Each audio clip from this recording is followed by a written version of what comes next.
everybody, let's give a big welcome to our special guest, Ce Ce Peniston.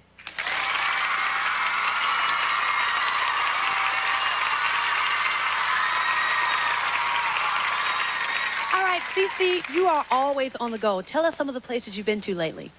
Well, most recently, I've been to South Africa, out of the country, and then I've been doing like a few places here in the States, so I've been keeping really busy. Why don't you tell us a little bit about South Africa? Oh, South Africa is really nice. The food there is really good. I had one of the best steaks I've ever had in my life there. The people were hospitable, and it was nice because it was kind of like a spiritual experience for me, you know, the place where everything began, so it's something that I'll always cherish. Why don't you tell us, are there like dance clubs and things that we do here in America that we might not think is over there in South Africa? You know, they do, and they have some real nice clubs. I was real surprised because it was more modern than I thought it would be. So, yeah, definitely.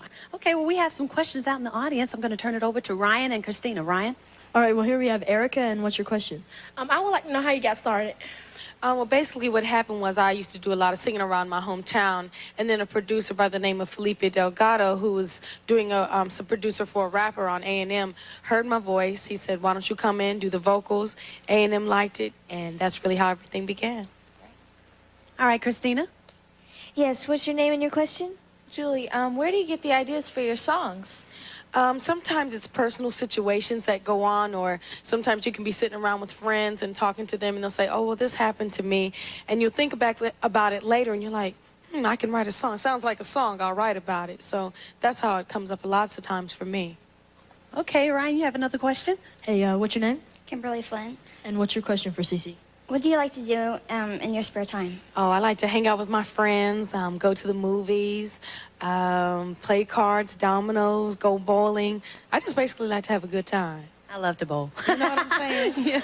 I'm not good. I only can get about probably like 56, but, you know, I'm just playing. It's not that bad. Christina, you have another question? Yes, what's your name and your question? My name is Kirsten, and I'd like to know what 3 albums would you take with you to a deserted island? Probably The Best of Donny Hathaway, Stevie Wonder's Talking Book, and Shirley Murdoch's first album. Okay, we have another question. Ryan? Hey, what's your question? How does your music affect your life?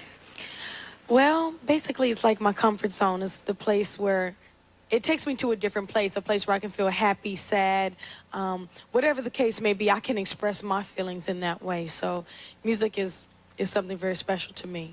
Ce Ce, have you ever thought about what you would do if you couldn't sing? Actually, I'd probably be going to school. I did go to Phoenix Community College and receive my AA degree in liberal arts, so I would probably continue my education, which is something that I really stress when people ask me about getting into the music business, for the simple reason that nothing is really guaranteed, but if you have education, you're a step ahead of the game. That's right. That's right. I agree. So, Ce Ce,